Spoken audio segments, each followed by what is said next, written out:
Continue.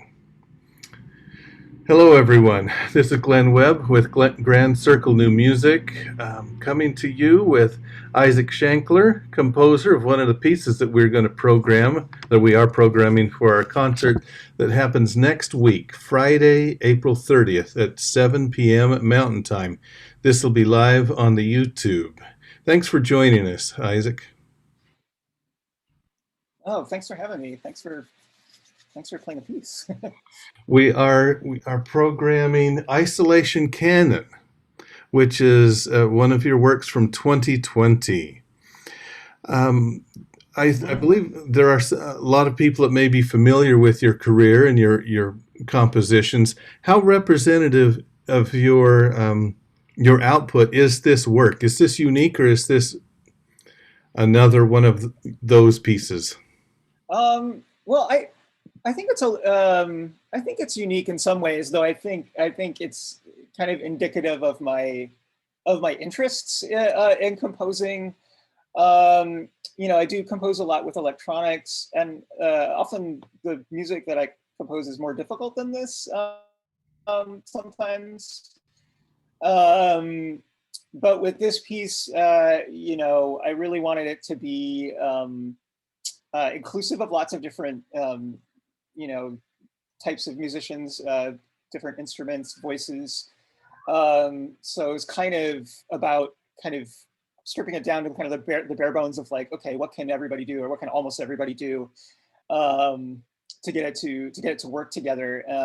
Because I was really interested in, this. I wrote this piece in the beginning stages of the pandemic, and I was really interested in something like, okay, what can we do outside of the kind of normal rehearsal situation that that's a little easier to put together than something that's really intricately rhythmically interlocking and stuff like that. Yeah. Well, we're going to test some of the limits of that in our performance. We have double bass, vibraphone, and soprano for I this love that. performance Oh, next week. that's such a great ensemble. Oh, I can't wait to hear Cool. it. Yeah, I think it's going to be superb. I enjoy it quite a bit. Now, you mentioned it's a early 2020 piece. It's in response to the pandemic. This will go down in history as a pandemic piece, or do you consider it that? Does it have a life beyond this? Well, I hope so. I mean, it was written in response to a very kind of practical consideration, as I kind of alluded to. The other thing that I was really trying to figure out in spring 2020 is how to rehearse music online. And I found out that there's certain kinds of software that you can use to play things at a fixed latency with each other. So in other words, you hear everyone else at a certain number of measures or a certain number of beats delayed. And people mostly use this kind of software for like jamming. So if you're in like a regular, like 4-bar chord progression, you can like hop in on the next, on the next cycle of that. Yeah. But then I saw that and I was like, oh, that's perfect for canons, because everyone can play the same material, and it's okay if everyone's offset from each other. And in fact, it's good. It fills out the harmony. So that was kind of the initial inspiration, but it is sort of in terms of like the emotional tenor of the piece, I think there is some kind of like grief in it as well.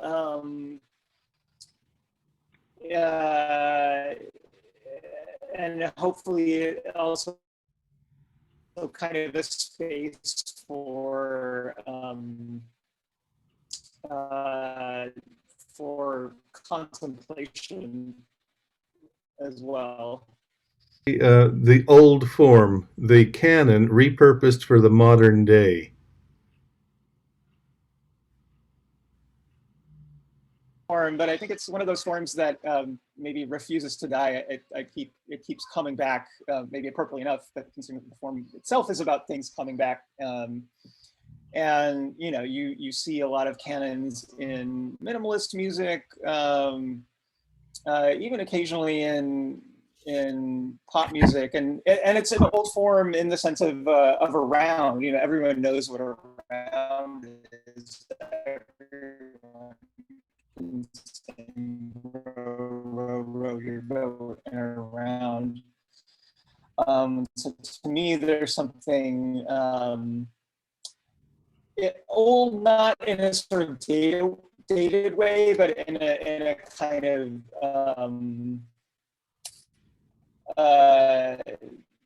timeless way, or in a way that keeps recurring, recurring and recurring. Yeah, entirely useful. You let's talk a moment about the text by your partner Amanda Davidson. Well, and just that line, for a long time it was just me, it just took on this new kind of resonance. Obviously with the kind of but also and it's a symphony that unanticipated or enforced solitude. The thing that I loved about the text is that even though the text doesn't talk about anything after just that line, there's this implication that there's an end to it, that there's an end to the solitude.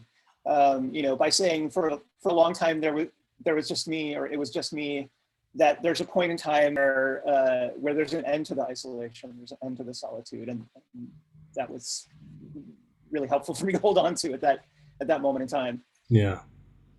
Okay, wonderful. Thank you, Isaac.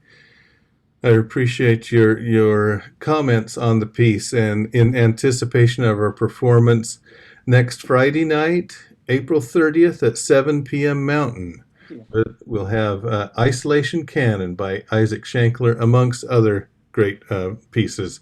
So thank you.